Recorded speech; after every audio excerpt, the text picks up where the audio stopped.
যুক্তরাষ্ট্রের সদ্য নির্বাচিত প্রেসিডেন্ট ডোনাল্ড ট্রাম্পের প্রশাসনের এবার দায়িত্ব পেলেন আলোচিত টিভি ব্যক্তিত্ব মেহমেত ওজ। স্বাস্থ্য খাতের বৃহৎ সংস্থা সেন্টার ফর মেডিকেয়ার অ্যান্ড মেডিকেইডর জন্য তত্ত্বাবধানকারী বাছাইকালে ট্রাম্প বিশাল এই সংস্থার জন্য মেহমেত ওজের নাম মনোনয়ন দিয়েছেন। তুর্কি বংশোদ্ভূত এই মুসলিম চিকিৎসক administrator for centre for Medicare and মেডিকেইডের হয়ে কাজ করবেন বলে জানা গেছে। আমেরিকানদের স্বাস্থ্য সুরক্ষায় ডক্টর ওজের চেয়ে সম্ভবত আর কোনো যোগ্য চিকিৎসক নেই বলে মন্তব্য করেছেন ট্রাম্প। ব্রিটিশ সংবাদ মাধ্যম বিবিসির এক প্রতিবেদনে এ তথ্য জানানো হয়েছে।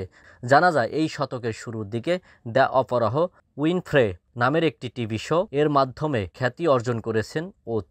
এর আগে তিনি মেডিকেলে একজন সার্জন হিসেবে প্রশিক্ষণ নিয়েছিলেন। পাশাপাশি টেলিভিশনে তিনি বেশ কিছু অনুষ্ঠানও সঞ্চালনা করেছেন। খ্যাতির পাশাপাশি তিনি কোভিডের সময় নিরাময় হিসেবে ম্যালেরিয়ার ওষুধের পরামর্শ দিয়ে বেশ সমালোচিতও হয়েছিলেন। আগামী বছর সিনেটে নিশ্চিত হলেই সংশ্লিষ্ট খাতে দায়িত্ব পালন শুরু করবেন তিনি। 64 বছর বয়সী ওজ একজন কার্ডিওথোরাসিক সার্জন হিসেবে প্রশিক্ষিত। হৃদযন্ত্র এবং ফুসফুসে অপারেশনে তার দীর্ঘ অভিজ্ঞতা রয়েছে। নিউ ইয়র্কের সিটি প্রেসবিটারিয়ান হাসপাতাল এবং কলম্বিয়া বিশ্ববিদ্যালয়ে কাজের অভিজ্ঞতাও রয়েছে তার। আল্লাহ মিরিয়াম তাওহিদ, 21 সংবাদ, নিউজ ডেস্ক।